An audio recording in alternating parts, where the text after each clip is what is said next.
কয়েকদিন হলে তো নিরামিষ হচ্ছে আর উপোস যাচ্ছে, মুখটা কেমন একটা প্যাংসা প্যাংসা হয়ে আছে। তো খুব মন চাইছিল একটু ঝাল ঝাল করে কিছু একটা খাবো। তো সেই রকমই আজকে একটু ভর্তা করে নিলাম, আর ভর্তা দিয়ে ভাত খেতে কিন্তু খুবই ভালো লাগে। তো আজকে ঝাল ঝাল করে আমি একটা ভর্তার রেসিপি করেছি। তো কি করে বানালাম আর কি রেসিপিটা শেয়ার করছি, পুরো ভিডিওর সাথে থাকুন। তো এই হচ্ছে আমার ঘরে কয়টা কাঁঠালের বীজ ছিল, আমি ভালো করে ধুয়ে শুকিয়ে রেখেছিলাম। তো কাঁঠালের বীজ দিয়ে আজকে একটা সুন্দর ভর্তা বানাবো, আর সেই ভর্তাটা দিয়ে কিন্তু আজ পরান্ডা ভরে ভাত খাইছি, আর খেতে কিন্তু খুবই ভালো হয়েছিল। তো আমি বেশ কিছুক্ষণ এই খোলায় এই কাঁঠালের বীজগুলো ভেজে নিলাম। তো অনেক সময় ধরে একটু ভাজতে হবে, অন্তত 20 মিনিটের মতো। আর চুলার হিটটা কিন্তু লো টু মিডিয়াম করে ভাজতে হবে, কারণ সময় নিয়ে নিয়ে ভাজা লাগবে ভেতরে কুক হয়ে যাওয়া পর্যন্ত। তো আমি ভালো করে কাঁঠালের বীজগুলো ভেজে তুলে নিলাম।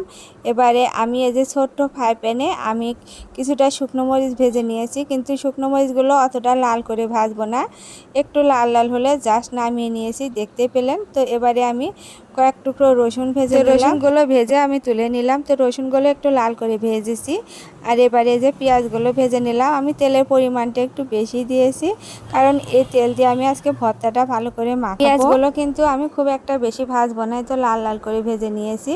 আর কাঁঠালের বীজের খোসাটা ছাড়িয়ে আমি এবারে পাটায় বেটে নিচ্ছি।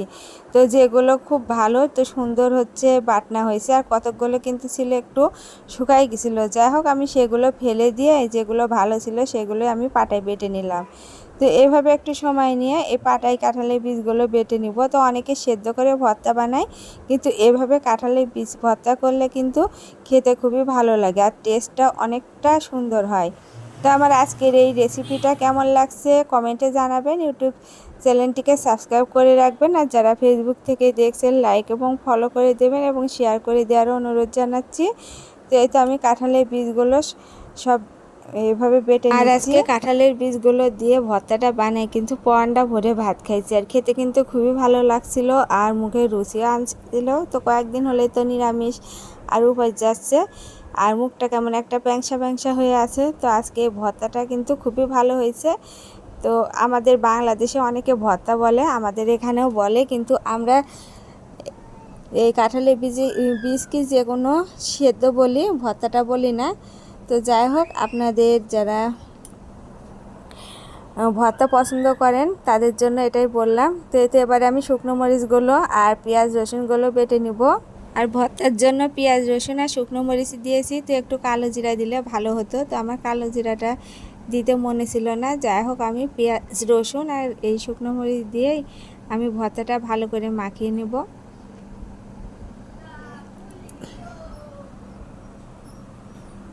আমি শুকনো মরিচটা কিন্তু লাল করে ভেজে নিয়েছি, সেজন্য কিন্তু বাটনাটা খুব ভালো হচ্ছে, না হলে একটু কালো কালো লাগতো। বেশি করে যদি আমি শুকনো মরিচটা ভাজতাম আর একটু লাল করে ভেজে নিলে ভর্তার স্বাদ কিন্তু খুব ভালো হয়। সেজন্য আমি একটু লাল করে শুকনো মরিচগুলো ভেজে নিয়েছি। আর পেঁয়াজ রসুনও আমি খুব একটা বেশি ভাজি নাই, এই তো জাস্ট একটু লাল করে করে ভেজে নিয়েছি। তো সবগুলো আমার বাটনা করা হয়ে গেছে, এবারে ভর্তার সাথে আমি ভালো করে মাখিয়ে নেব। তো পাটা থেকে আমি মশলাগুলো তুলে নিলাম। অনেকে পাটায় ভাত দিয়ে একটু মুছে নেয়, তো আমি আর সেভাবে করলাম না। আর এবারে যে ভেজে রাখা যে সর্ষের তেল ছিল, পেঁয়াজ রসুন ভেজে রাখা, সেই তেলটুকুই দিয়েছি, আমি বাড়তি কোনো তেল দেব না। আর এবারে দিয়ে দিলাম সামান্য একটু লবণ দিয়ে এবারে ভালো করে মাখিয়ে নিচ্ছি। তো আমার আজকের এই ভর্তার রেসিপিটা আপনাদের কেমন লাগছে কমেন্টে জানাবেন, আর ভালো লাগলে অবশ্যই আমার ফেসবুক চ্যানেলটিকে একটা লাইক এবং ফলো করে দেবেন। আর দেখে খুব ইয়ামি আর টেস্টি মনে হচ্ছে, আর আমি এখন এই ভর্তাটা দিয়ে ভাত খাবো। আর খেতে কিন্তু খুব সুন্দর হয়েছিল, আর সাথে ছিল একটু লেবু আর শসা। তো এই ভর্তা আর লেবু শসা হলে কিন্তু দুপুরের এক থালা ভাত খাওয়া হয়ে যাবে। এই ভর্তাটা দিয়ে ভাত খেতে কিন্তু আমার খুবই ভালো লেগেছে, আর ঝাল ঝাল আর খুবই টেস্টি।